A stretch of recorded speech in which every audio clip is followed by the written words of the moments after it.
Good evening to you, Brad. Good morning from Vietnam. Thanks a lot for spending your evening joining our Inside Sharing shows and share your stories with our audience. On behalf of the listeners, I want to say thank you very much. Thanks for having me. I appreciate it. Hey, Brad, in our culture, it's very honored if we can have you to do a little introduction about who you are and the works that you do now. Can you share with us? Sure. So, first and foremost, I'm a husband and I'm a dad. We have a 13-year-old son, so he's very active, which makes me very active, which is great.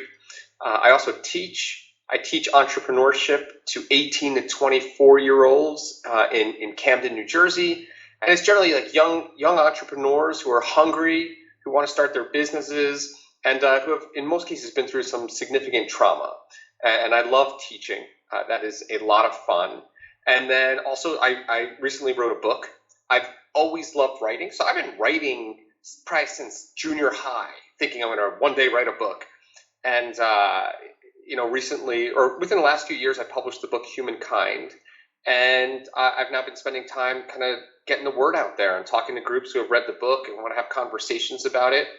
And my hope with the book was to raise money for Big Brothers Big Sisters, who gets all the proceeds, and also to make the world a kinder place, so that maybe people who read it would have some new ideas and some new inspiration to do more good in the world.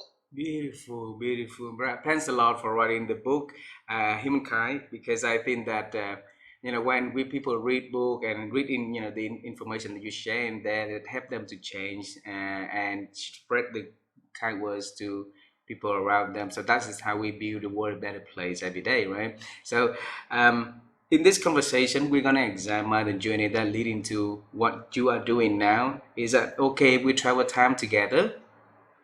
We could travel time, absolutely. Alrighty. So, Brad, when I was young, and that was long time ago, I always wanted to become an astronaut.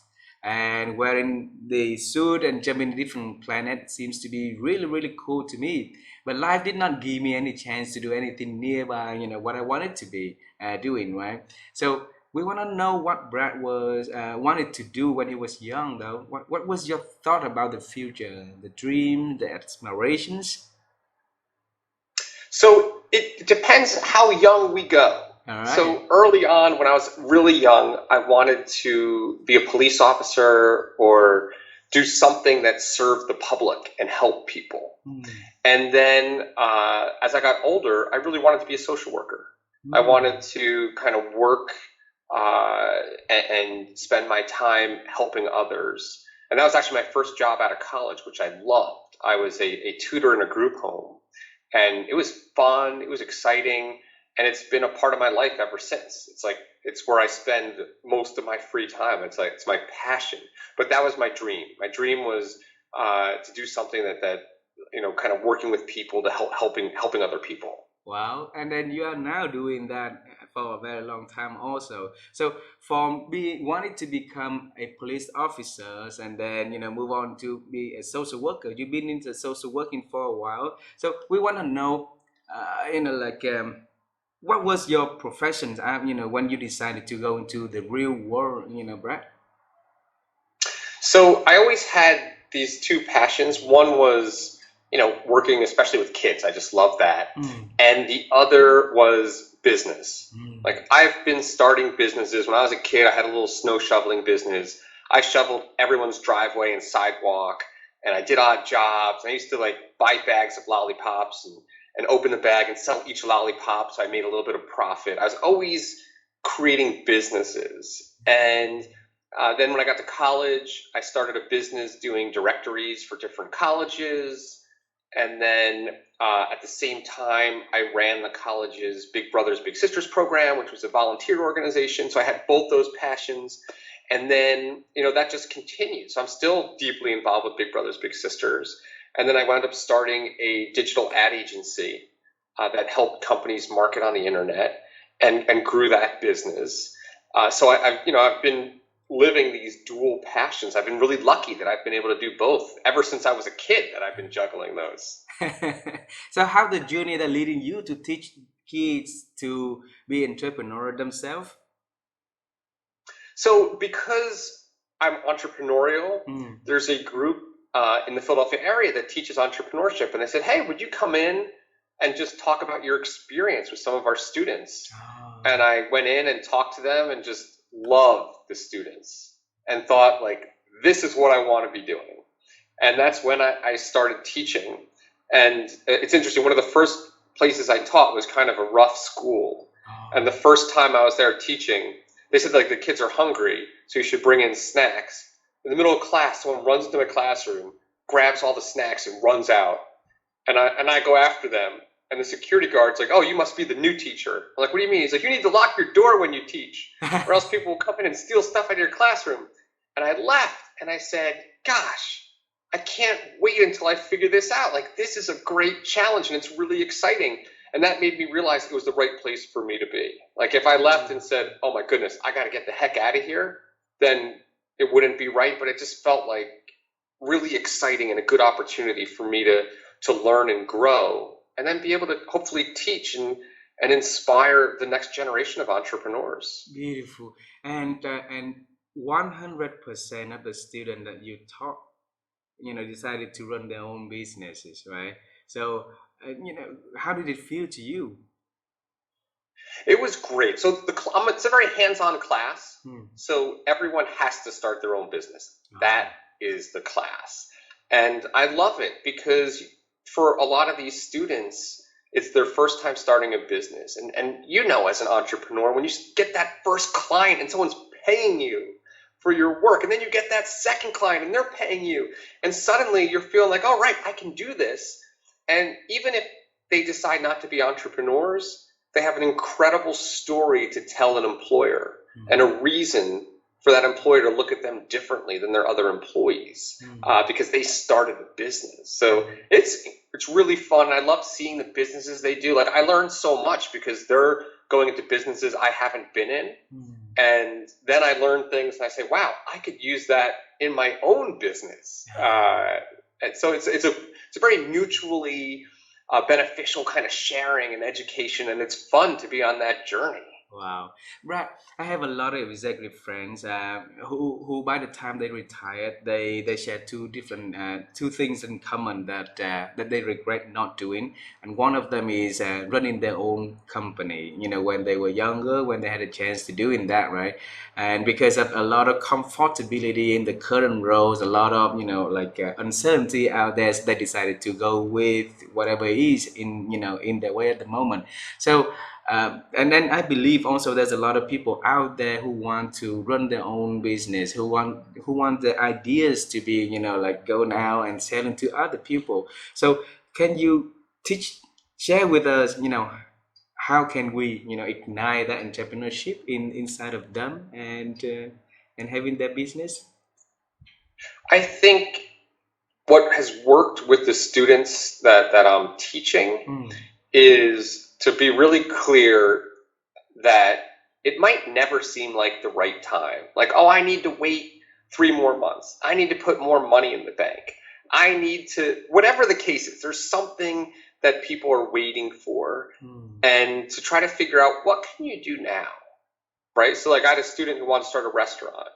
Well, she's not going to get a loan from the bank for the hundreds of thousands of dollars she needs to get a place and renovate it. mm, She's not going to get the insurance, but people love her food. She can start cooking it in her kitchen and selling platters to people.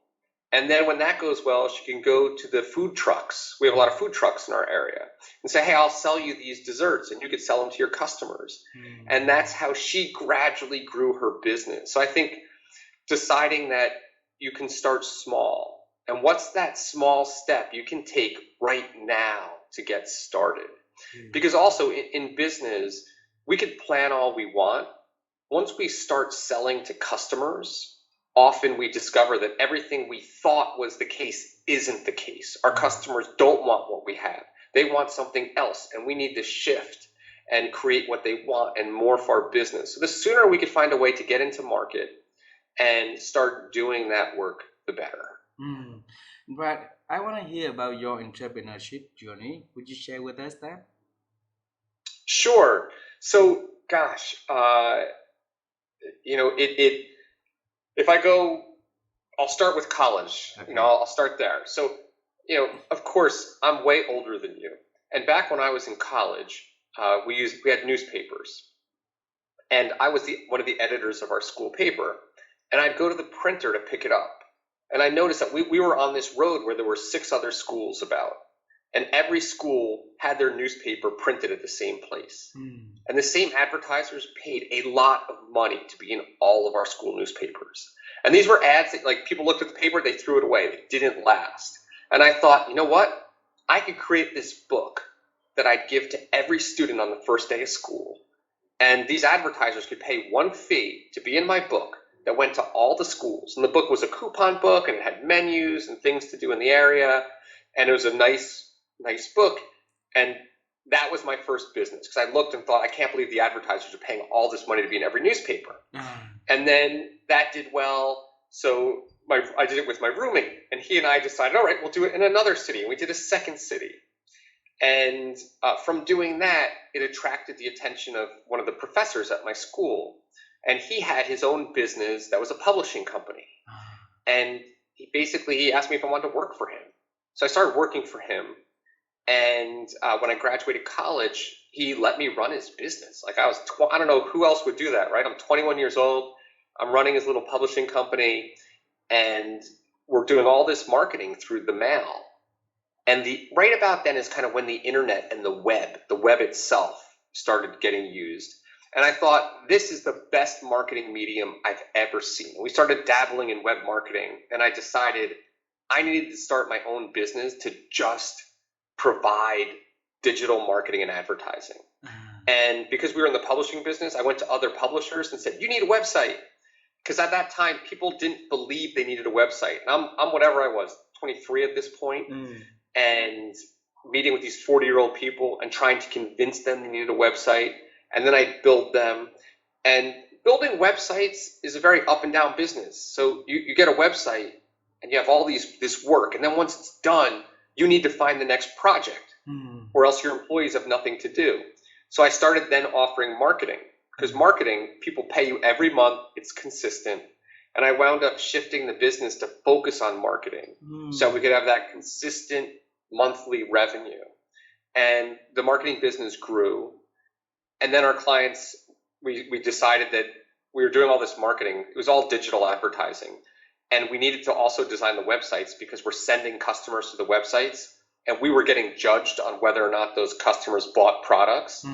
But we didn't build the sites. We wanted to build it so we could control the conversion.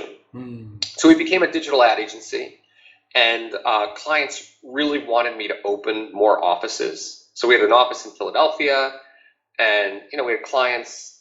We did all of Johnson & Johnson's search work, and they said, hey, we'd like you to have an office near our other offices. And then Hyundai, for their cars, wanted us to do work for them, but they wanted us to have an office in LA. And I loved what we did, but I didn't want to fly all around opening offices. That's not what I wanted to do.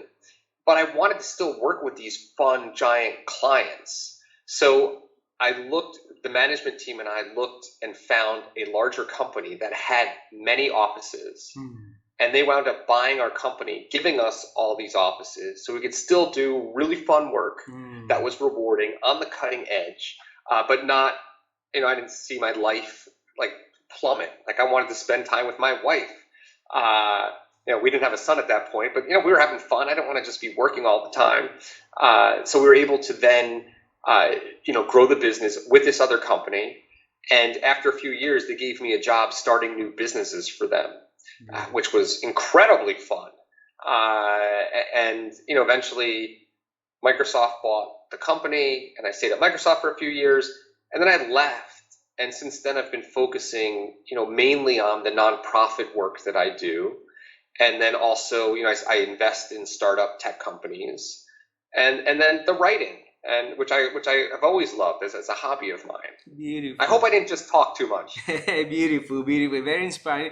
Brad, tell us, man, at the age of 21, by the time that you left university, the professor let you run the publishing company that he owns, right? Did you ever ask him, why did he trust it and give his business to you to run, at the age of 21 though? At the time, I was pretty naive and just thought, of course I should be running it. Uh, so, as a college student, and it was small. There was like one other employee, Mm, but they were moving out of state. And I thought I could do this. This is a good job for me. mm, And I think, they had set it up really well. So that the company just needed someone to manage it and guide it and come up with some new products. So it wasn't uh, it was a great opportunity, tons of fun, and uh, thankfully I ran into them. I think they really liked that I had my own business and had done it, so they felt like I could be trusted to manage their business because I could. If there were problems, I could figure it out. I wouldn't have to call them on the phone every day, and I wouldn't have to, melt down and decide I couldn't do it. I would just figure it out. wow.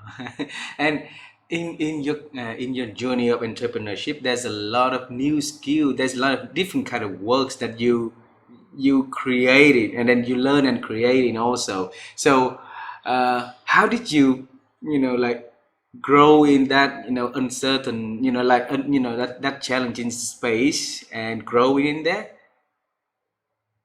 So it was I loved it so much that I spent all my free time on digital and doing digital. And I got a lucky break that helped me learn a lot. So as I mentioned, my background was in the publishing business. Yes. And one of my first clients was a publisher, and they were Oxbridge Communications. And they were doing a deal with another publisher, and they asked me, could you help us negotiate the deal? And the other publisher was Philips. And when I negotiated the deal, Philips said, hey, we have this newsletter about internet marketing. Would you like to write a column for us? We can't pay you very much. It's only $350 a month. And, first off, this was far enough away ago that the internet marketing news came in a newsletter, not in email or online. And I didn't tell them that $350 a month made them my biggest client. I just said, of course I would do it. And someone who read the newsletter asked me if I'd speak at their internet advertising conference. And I spoke at the conference, and someone in the audience was supposed to write a book about internet advertising. And she told me that she really liked how I explained things and asked if I'd co-author the book with her. Mm-hmm. So basically, if we go back to that newsletter that hired me to write the column, that led to my first speaking engagement. And the company that ran that conference asked me to speak at all their other conferences. So I started going around speaking at conferences. And by being there, I got to see everything on the cutting edge. I got to learn from all the speakers and people at those conferences. And then when that woman who was at the conference asked me to co-author the book about internet advertising, I suddenly, all the things I needed to learn, I could call people up and say, hey, I'm writing this book. Tell me about what you're doing, so I could put it in the book, which helped me. It opened a lot of doors, and I learned a lot. And from a business standpoint, when that book was published, we got tons of clients. Like, people read the book, and they said, wow, even though the book told people how to do internet advertising, they read it and said, this is great, but I don't want to do it myself. So it led to a lot of business for my company. Beautiful. Right.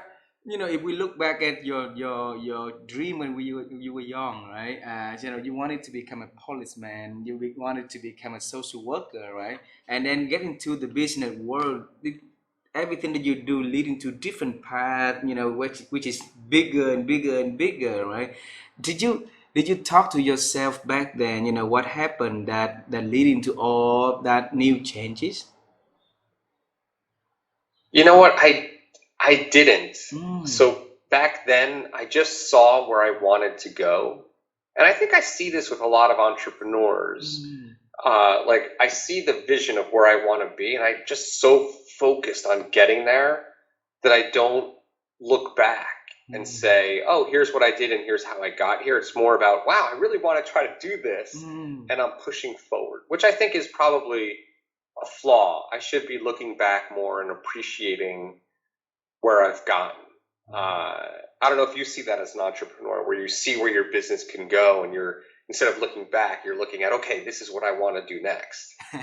A lot of time I'm scared looking back, right? So,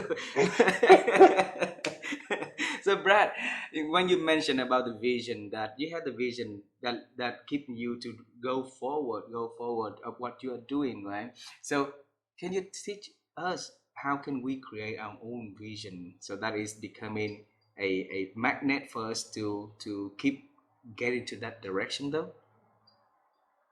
So I can offer some advice Yes. that I hope will be helpful.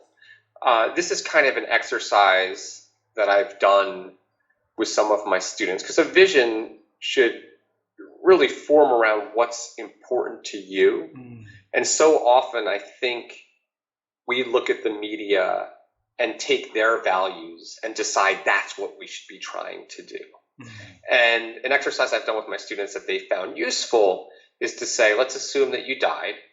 We haven't, so it's just an exercise. Uh-huh. But what would you want people to say at your funeral that you accomplished? And often for my students, that helps clear out all the things that they thought they wanted and get to the core of what's really important to them. Mm. And I think, it's often family, friendships. And it's important to say, all right, if that's important to me, how do I make sure that I preserve those as I do everything else in life and focus on those?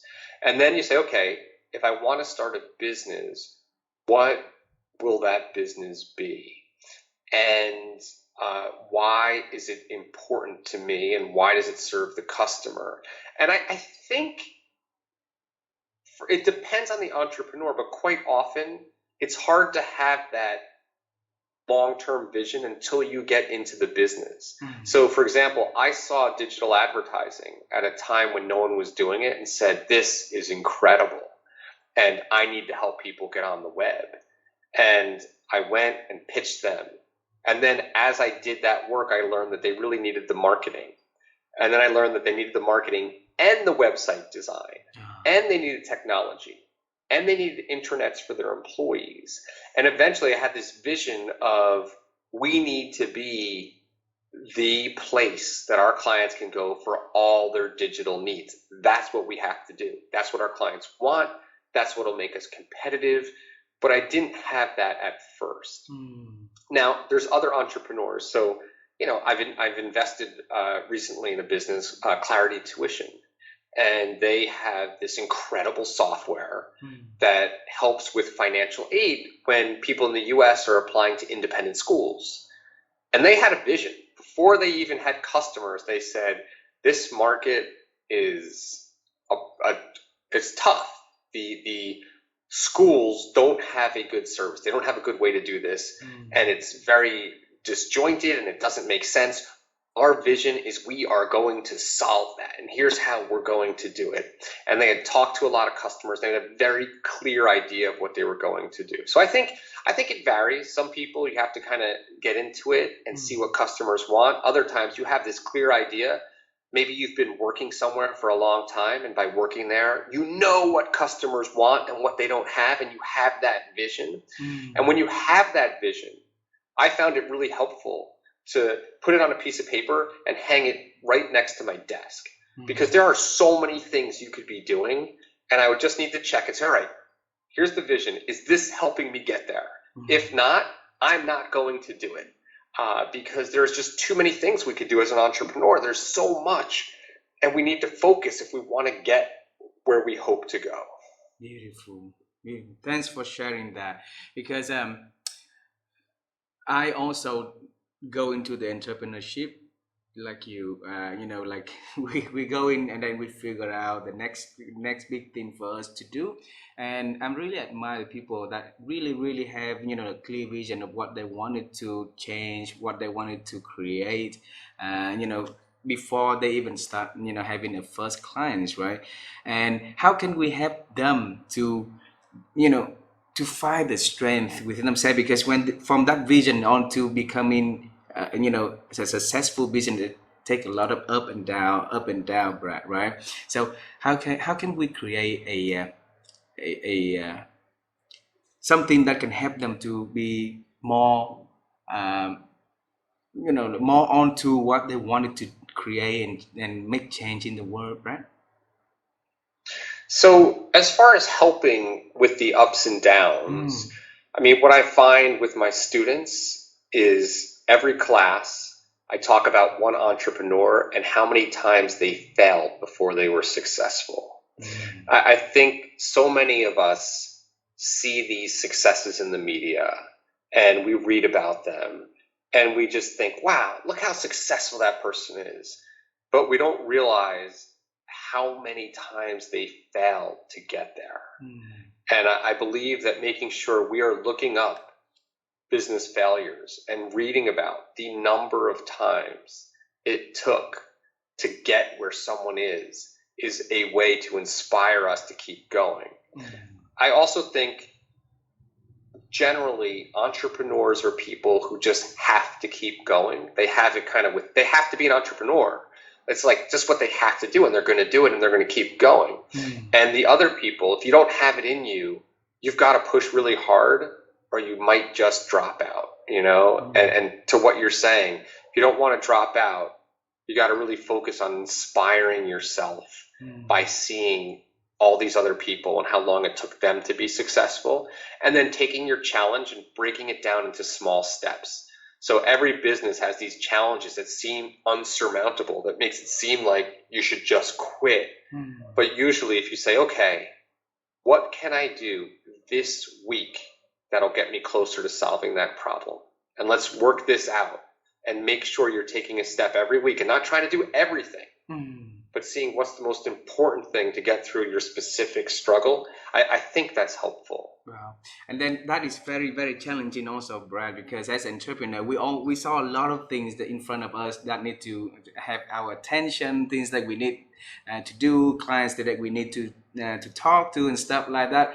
So how can we help them to structure, the week in a way that is solvable, doable, and it's not overwhelming them, so that they can have strength to continue walking the path, though. It's hard because as an entrepreneur, there is always more work than we can do. Like Mm. I haven't been able to find a way that there's a normal amount of work. And what is probably one of the most important things I do is figuring out what not to do. No. And what I do every morning is I look at my to-do list and I say, what's the most important thing for me to get done today? And I put that first. And then I list other things underneath it. And I just do my work in that order so that I'm controlling what I do. I'm not letting an email that comes in dictate how I spend the day, or a phone call that comes in dictate how I spend the day. Now, of course, that doesn't work if it's a client and I have to deal with that client because they're paying me, or if my tech is blown up and something needs to be fixed. But other than that, I try to pick out what I'm going to do at the beginning of the day, because otherwise I could spend all day just answering emails. Mm. And I think it's also really important when you can afford to hire staff to look and say what takes up most of my day, and then Mm. hire someone else to do it. Like Ah, that is a good way, one good way to do hiring. beautiful, beautiful. My wife and I really admire, how you can get the balance between the work and the life. Because as an entrepreneur, we seems to be a lot of us seems to be, and focusing on one areas and then lacking our focus on the other area, other work. So what was your secret? What has been your secret in keeping the balance between the two, Brad? Well, I don't really have that great balance. I would like to. Uh, it's hard to have good balance. I think, again, deciding what's not going to get done. One of my New Year's resolutions for 2023 is that there's certain times when I'm just not going to work. Ah, Because what I find is, let's say people in my family are doing other things, it's easy for me to just flip open my laptop and start doing work. Like I enjoy my work, and if there's free time to just start doing it, and to make the lines between work and non-work time a little bit clearer, where there's just certain hours, not a lot. Like I'm going to start with after dinner for an hour. I'm just going to hang out, and if no one's around, I'll read a book, but I'm not going to do any work.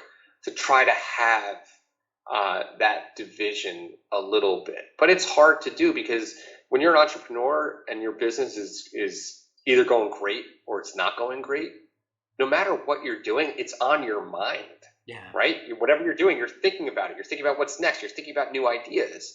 So I think it's important to find those things that let you completely think about something else. So for me, it's softball.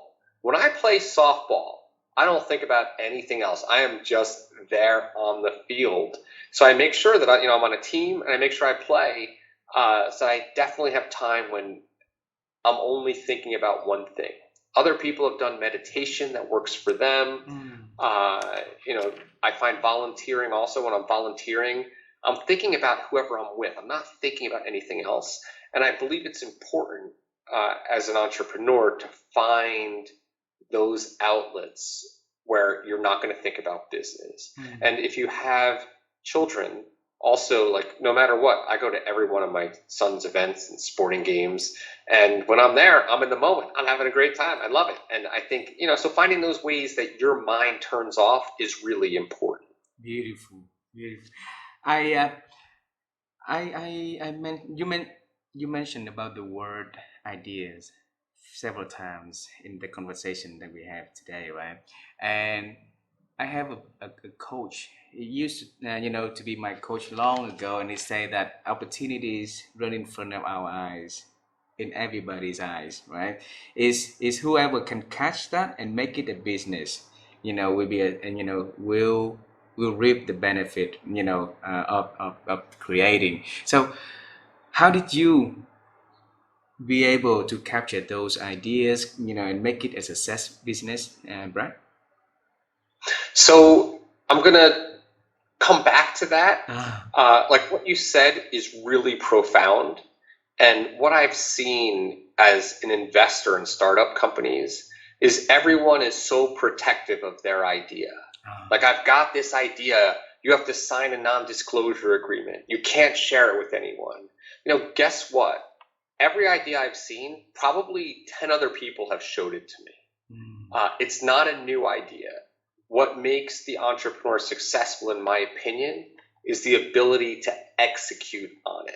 Like, lots of people have the same idea. You don't even need to be first. I mean, let's look at free email.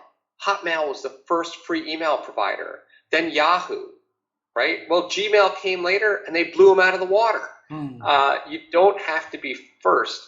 You just have to execute well and solve customer problems. So I think the key is to make sure you understand it and you're going to execute. In my case, like, I saw this need for digital marketing and digital advertising. And one of the things that differentiated my business from others is I spent tons of time with clients. I decided that if I really wanted to figure out what clients needed and how to be better, I should just be with them all the time and ask them, what's your biggest problem? What's working? How could we do better? And that kind of shaped what I was doing. And I find that the entrepreneurs who spend the most time understanding their clients have much better success with their ideas than the entrepreneurs who have this idea and are just pursuing it and having less client interaction. And I want to say there are exceptions to that, right? Like Steve Jobs, someone asked him, what kind of market research do you do? And he said, none. Consumers don't know what they want. It hasn't been invented yet. Like, he's a guy who came up with ideas before anyone even knew that we needed it. But most of us aren't Steve Jobs. So that closeness to the customer, I believe, is what really helps us succeed. Beautiful, beautiful. And you also mentioned about the word thinking a lot. My wife and I, we've been on the quest to help people improve their ability to think. And by asking, expert joining our show how they think, you share the practice that they've been doing, and hope that whoever listened to the conversation, whoever listened to the advices, will be able to pick something for them to reflect, to learn, and to apply, so that they can help improve their ability to think. So, Brad, over the years, how have you been growing your ability to think? So I think exposing yourself to radically different ideas is helpful. And in a case study I read that kind of spells this out for me is there's a few. One is there was a hospital where they were having lots of problems when a patient came in for surgery, kind of going from the nurse to the doctor back to the nurse. They were messing things up, and so they'd take the patient, they go from one room to the next. They'd leave stuff in the patient. They'd have all these problems and infections, and they thought, like, how can we think about changing this? And what they did is they wound up going and bringing a Formula One racing pit crew in. And they had the pit crew evaluate what they were doing. Because in a pit crew, like in these races, the car comes in, you have no time at all to get all the tires off, get the car ready, get it back out there. And if you make a mistake, the car's going to crash. Yeah. And in the hospital, they're doing all these handoffs between different doctors and nurses. And they were messing things up. And by looking at how the pit crew did their work and having the pit crew look at how they did work, they brought in these outside ideas that let them think differently and greatly reduce the number of, accidents that happen in their hospital. And I think looking outside what you're doing is really important. I know in our area, one of the first banks to be really consumer friendly was Commerce Bank. And what their CEO said is, I'm not looking at other banks. Consumers don't say, this is a bank, that's how they should be. I'm looking at Target, I'm looking at Starbucks, I'm looking at all the companies that consumers love interacting with and saying, how can I be at that level? And Steve Jobs for the Genius Bar, that came from the Ritz-Carlton. He loved the way the Ritz-Carlton served people and say, I want to be like that for Apple. So I think when you want to think of new ideas, expose yourself to new things, and then you could sometimes see how things come together. Have time where you're just sitting down with other entrepreneurs, even who aren't in your business, and talking about running your businesses. Beautiful. And also I would always try to go out to dinner with clients. Like, that was a great way to just think about their problems and how we can solve them. And it was also fun. Like, our clients were really nice people. Beautiful. So, exposed to the new information, to the new people, to the new network, and talk to the clients the way that you constantly expand your world and your ability to think. So that is the right. Is there anything else you want to share? What I also say along those lines, talk as your company grows and you have a lot of employees, you get further away from the work. So talking to your people who are on the front lines, who are dealing with clients, is a great way to learn. It was different when the company was just me, or when it was 10 people, or 50 people, or 80 people. But as it grows and grows and grows, you have to make sure you're connected, and make sure you have fun. Like, this should be fun. It's stressful. It's a lot of work, but you should have fun. Like, it's your business, and you can decide what you're going to do, what you're not going to do. And remember, you're not going to get everything done. Like, the most freeing thing for me, again, was deciding what won't get done, because it was impossible to do everything. Beautiful. Thanks a lot. And having fun at work is really important. I always believe that, our job as leaders, as the creator, we need to inject funds so that the people, we enjoy the work that they do with us, right? And some leaders, they don't have fun. Some business entrepreneur, they really serious on doing the works, and fun seems to be not in the equation. So how can we help ignite the needs of having fun for those people, so that the works that they create with their people will be a lot more, meaningful for a lot of people? I mean, what I tell people when I see that is, I say, you're an entrepreneur, you have this vision, you're fine working around the clock, and that's what you want to do. But your people who work for you, they aren't entrepreneurs. They spend so much time at work, it needs to be fun. You need to find reasons to celebrate. There are so many reasons to celebrate, find them. We'd look around and be like, oh my goodness, we had this great client win, we're doing an ice cream party. Or we're ordering in Mexican food, we're doing Mexican food. We're having a happy hour. Like, there's always a reason to celebrate, so find them and celebrate those reasons. And you could also have your team help. We used to rotate, and every department would have a party that they'd throw, and it would be themed. So one time, one of our departments threw a miniature golf party where you went through and played miniature golf at all the different like parts of our building. One time we did a party where it was a giant scavenger hunt in the city, and you had to get different things and take pictures of yourselves in different places. But that didn't require me as the entrepreneur doing something. I just said, hey, you know what? Every department's going to do a party, and they were so excited to do it, and it was way more fun than what I would have come up with. So, like, let your team help you. Let them get engaged. Tell them, like, what can we do that's more fun? And you know, it's hard because you know people will argue fun can't be organized. It has to just happen. But I think if you say this is a priority and you leave it in the hands of your team, they're going to come up with really fun stuff to do. Beautiful. Thanks, Brad. Now go to the book. So, because you really love writing, and then you wrote a book on humankind. Tell us, why did you choose to write a book about humankind at the beginning first? So one of my inspirations for the book was the graduation of a mentee of mine. She went to Girard College, which is a high school in Philadelphia. And at her graduation, on the left-hand side of me was this 70-something-year-old guy. And he told me that he graduated from Girard and it changed his life. So he came back every single year to support the next generation of graduates. Beautiful. And there's a part in the graduation where you sing the school song. And this guy stood up and he was just belting it out, super proud. And on the other side of me was his mom, and she was crying. She said she thought her daughter would be dead or in jail, and here she was graduating. And the commencement speaker talked about how amazing it was, because the students at this school were from areas of Philadelphia where it was expected that many of them would drop out of school and that few would go on to college. Yet the awesome thing was that every single senior who was graduating had been accepted to college. And the commencement speaker went on to say that unfortunately, these students are entering a world that's full of negativity. So you won't see this story in the media because the media tends to cover the negative. Then, of course, the next day I get up, I get online, I'm looking everywhere, nothing about graduation. I buy our daily newspaper, the Philadelphia Inquirer. There was nothing in there. It was heartbreaking. Like, I felt like I was an extra in a real live inspirational movie. And I thought if other people knew about these students, about all they overcame to get where they were, they'd feel lifted up.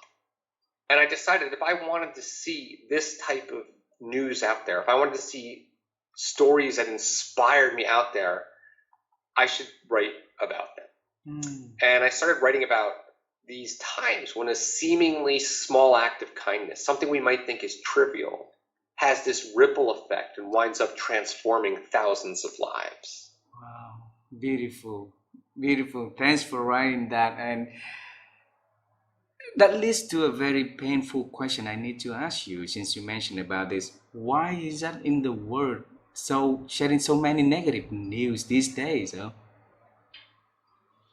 I think like newsrooms are, you know, they're understaffed, and you have to cover, you know, what comes in, right? So I worked at a newspaper when I was in college, and everything that happens with crime comes into you from the police. So you get all of that. And you have people who are covering what's happening in different wars.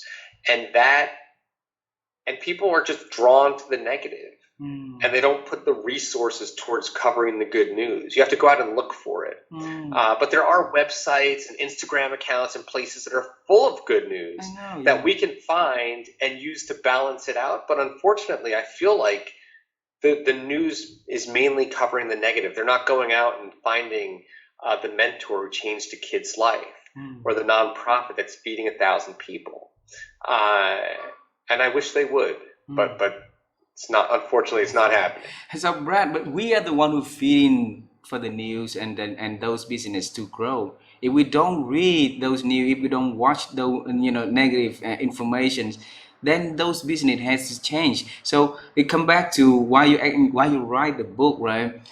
How can we help people to switch from reading those negative news and then tune in more onto the positive information, positive news that can help them to open their brain, their minds in a very positive way, though? I mean, I think we can share the news that's good when we see it. So, and tell people, when people are like, "Oh my goodness, the news is so bad," it's like, you know what? There's Tank's Good News on Instagram. That's a great source. There's the Good News Network that has great content. And I think people want good news. Like, I hear from readers, like, I love the positive stories in your book. I read a story every day because it makes me happy. So I think if we help point people in the right direction, and those are the stories that we're kind of sharing on social media, and trying to think, how can I be more positive instead of maybe bashing things, right? Don't tear something down. Don't tear something you don't like down. Build something up that you like. Maybe that all helps. Wow. So, Brad, from the from that ceremony, right? Then you start to write the book. How long did it take you to write and publish that book, though? It took a few years because apparently I went about it all backwards. I just started writing it because I love these positive stories. And then I brought it to a publishing consultant to help me. And she said, "You published all these stories already online. You need original stories." And then I went back and got original stories, and it made it much better. And then I wound up finding an agent, and she said, "I love your content. What's the goal of your book?" And I said, "I want to make people feel great about life, and I want to inspire them that each of us, through these small actions, can change the world." And she said, "All right, well, then you need a section of the book that's like what we can do." And she was right. So I rewrote every chapter, adding this what we can do section.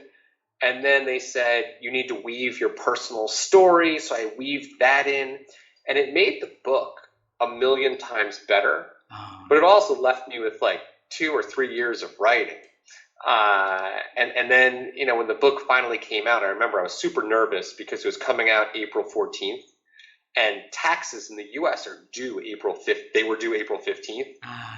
And I said, "Taxes are due. It's going to be a distraction. We should publish on a different week." And the publisher said, "Nope, sorry, this is the week. That's your book." And then what happened is the pandemic happened, and everything shut down right before my book was going to get published. And I told the publisher, I said, "My book's in all these bookstores. No one can go. All my speaking engagements were canceled. We should postpone the book." And they said, "Nope, we got other authors too. Like, this is your date." And it turned out that it was great because it came out at a time when people really needed the positive news. And I think that was a big help in getting traction for the book and helping it reach as many readers as it did. Beautiful, beautiful. If you can pick one story in the book that you really, really like and you really, really want to share with our audience, what would that story be? Can you share? Of course I can. I love all the stories. I know, just pick one. I know, it's not fair for you. All right. So this is the story. The story I'm going to share is about Gabriel. So when Gabriel was 6 years old, his mom, Natasha, was tucking him into bed. And she said, "Gabriel, November 3rd is coming up, and it's a very sad day for me. You're healthy. Everything's okay. I don't want you to be worried, but it's just a sad day for me." Because when Gabriel was younger, he was diagnosed with a disease on November 3rd. And even though he was cured and he was better to his mom, it was still a really tough day. And Gabriel said, "Mom, why can't we turn this dark day into a day of light, like Secret Santa Day?" And here's the history of Secret Santa and their family. When Gabriel was in treatment, at Christmas time, someone left gifts on their porch for Gabriel and his sister. And there was a note with it, and it just said, "Merry Christmas, love, Secret Santa." That was all. And Natasha pinned that note to their fridge. And she told me that every single night at dinner, almost every single night, they talked about this, like how they couldn't believe someone did this for them and how nice it was and how they didn't know who it was. So, of course, they decided they would become Secret Santas over the next Christmas. And what happened was Gabriel and his mom and his grandma would pick out people in the community they thought could use a boost, and they dropped gifts off at their house. They'd sneak over, drop them off with a little note that is from Secret Santa. And it made them feel great. And Gabriel said, "Let's do that on November 3rd. And Natasha said, "All right, well, I'm going to make a video. You tell me what you want us to do." And Gabriel said, "I want to turn November 3rd from a dark day into a day of light. So please do something nice for someone else on November 3rd. Beautiful. And Natasha sent this video out to a dozen friends and family. And someone said, oh, can you post this to a Facebook page? That way, if we do something, we could type in what we did. And she said, sure. So Gabriel starts going nuts. Oh my goodness, it's going to be huge. Everyone's going to do it. And she's trying to set his expectations. We only told a dozen people. And most people, when they do kind acts, are not doing it for publicity. So you shouldn't expect that much. Now, when the big day came, they asked everyone, if you do a kind act, please give a little card to the recipient. And the card should say, I'm doing this for Gabriel's Day of Kindness, to turn a dark day into a day of light. If you're so moved, please do a kind act for someone else and give them this card. And here's the website address if you want to type in what you did. And when that day came, the first kind act came from Wisconsin, then Florida, then all 50 states in the US, then the Czech Republic, Armenia, France, and 53 other countries. This had gone global. And of course, Gabriel and his family also participated. So they went to the hospital where he was treated, and they brought toys for the kids who were getting treated there. They went to a bank that was really helpful to their family when Gabriel was in treatment, and they brought them donuts and thank you notes. Wow. And they put together little bags with gift cards for people who were homeless. And that night they went out to dinner, and they paid for another table's dinner and had the waiter bring a card that said, like, this is for Gabriel's Day of Kindness. And they watched as table after table after table paid for dinner. Wow. Until Gabriel's dad finally said, we got to go. We can't stay here all night. And then they get home, and Gabriel said, Mom, wasn't that great? She said it was. And he says, it's still a dark day. She said, no, it's a great day. He said, Mom, can we do this tomorrow? She said, no, we can't do this tomorrow. He said, can we do it next year? And she said, yes, we can do it next year. And that's how Gabriel's Day of Kindness became an international kindness movement. Yeah. And Natasha told me that 7 families have reached out to her and told her that they set up their own days of kindness to turn their child's diagnosis day into a day of light. Wow. And of course, it takes a kid. Like, as adults, we have decades of experience that tells us that something is the way it is. But a kid asks why. Why can't it be a day of light? Why can't this be different? And I love that. I know. Wow. Thanks for sharing that beautiful story, Brad. And imagine if we can have every day somebody's day of kindness, right? So that would be so wonderful. See the ripple effects that that we create on somebody else, to the life of others. And that little act of kindness can always create a moment of reflection, of changing to the adults, because we need to have those dose of kindness, of curiosity, of of rethinking about how we live in our world. Yeah, it's very beautiful. So thank you. Thanks a lot for writing that book. It's very needed for a lot of us to relook at how we live and how we should be living, forward. You're welcome.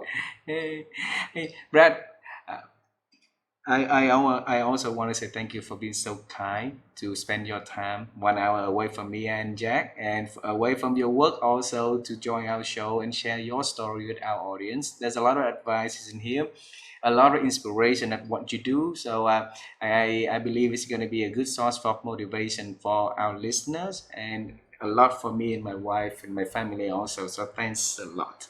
Okay.